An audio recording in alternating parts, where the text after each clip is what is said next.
Hey YouTubers, Sean here with PanicD.com, Dark Shadow Ghost Tours, Our Haunted Travels.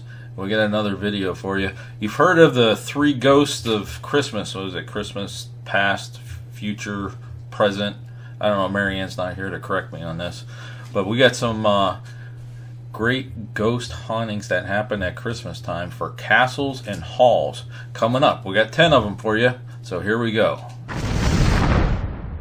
Corby Castle was the ancestral home of the Howard family, situated on the southern edge of the village of Great Corby in northern Cumbria, England.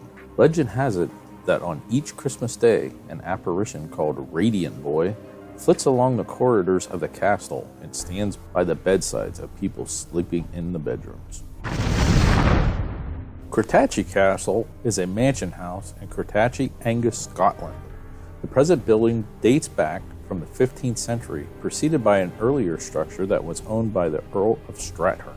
The drummer of Cortachy is the given name to a spirit who is thought to haunt the castle every Christmas. He is said to be 9 foot tall and occasionally accompanied by ghostly pipes. The ghost is thought to be the spirit of a drummer for the Carlisle family. He was thrown out of the window of the high tower of the castle after incurring jealousy fit from the lord of the castle. There are many different versions of the story related to the ghostly drummer. However, the most famous sighting of the spirit was on Christmas in 1844, when the Lady Airlie and some of her guests heard the drumming noise. She would later write in a note on her deathbed that she knew the drumming was for her. The ghost story of Four Oaks Hall, sadly now demolished, is worth repeating. Elizabeth Pudsey of Langley Hall married the owner of Four Oaks, who died about 1714. But attached to her death is a mystery of mysteries. Neither the date of her death nor the place of her interment has ever been truly discovered. It may be presumed that this was the ghost of the lady that haunted the hall every Christmas, which view was strengthened when the building was demolished and the workmen discovered a portion of what they thought was remains of a human being bricked up in what appears to have been a closed window in the servants' hall. This was a satisfactory explanation of the haunting. However, the remains they found were not those of a human being, but of a calf. Thus, not only was this one mystery left unsolved, but another was created. Why was there a calf to be bricked up in such an unusual situation? Strange and terrifying reports come from Glamis Castle. At Christmas time, a bearded man is seen walking the halls and appears at night to hover over guests while they're sleeping in their beds. Eerie, pale faces have been seen peering through the windows and vanish when people shriek. There are often sounds of hammering as if someone is putting up scaffolding, yet there is no work being done on the property. These are by no means the greatest of the castle's terrors. One woman that was staying in the castle awoke one Christmas night to hear the moving of a soft body over the floor of her bedroom and the crack of bony joints. She looked up to see the outline of something luminous and horrid. Slowly, she says, the thing, whatever it was, took shape. A body tawny and hunched, arms long and spidery, a large and terrible head covered with tangled mass of gray hair, a face white and staring pig-like in formation, malevolent in expression. As I stared at it aghast, it reared itself on its haunches and leered hideously at me. Then shuffling forward, it rolled over and lay sprawled out like some ungainly turtle. At this time, the handle of the door turned. Someone entered. There was a loud cry, and the whole tower, walls and rafters rang with the most appalling screams I have ever heard. William Lowther was born in 1757, and he was about 52 years old when he built Lowther Castle. He was the eldest son of Reverend Sir William Lowther and Anne Zouch. He was educated at Cambridge University in 1780. At the age of 23, he became Member of Parliament.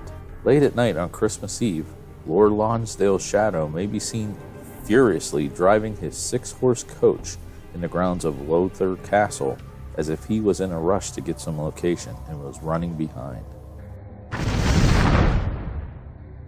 A novelist looking for a sensational story might do worse than investigate the ghost that centers about Marischal College in Aberdeen, Scotland. The apparition is one of Mr. Downey, who in flesh was the sacrist or janitor of the college. He was not well liked by the students since he was very strict in performing his duties. To be revenged, a number of them seized the luckless man on Christmas Eve, and after a mock trial blindfolded him and pretended to behead him with a wet towel. Of course, it was intended to be a practical joke, but the consequences were serious. Poor Mr. Downey died of fright, and since his unintentional murderers could not possibly be brought to justice, his wrath celebrates each anniversary of the occurrence by walking the college grounds, scowling at the students who do not keep the place tidy.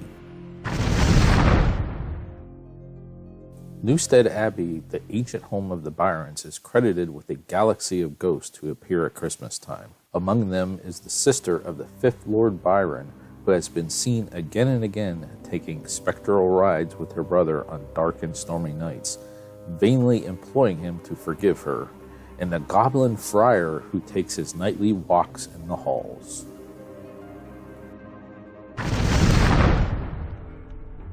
Gruesome is the story of the Mannix dog which haunts Peel Castle each Christmas day.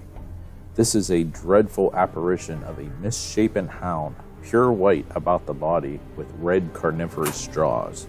The story goes that a soldier of a garrison, in a spirit of bravado, went one Christmas night alone to the gallery where the Mannix dog roamed.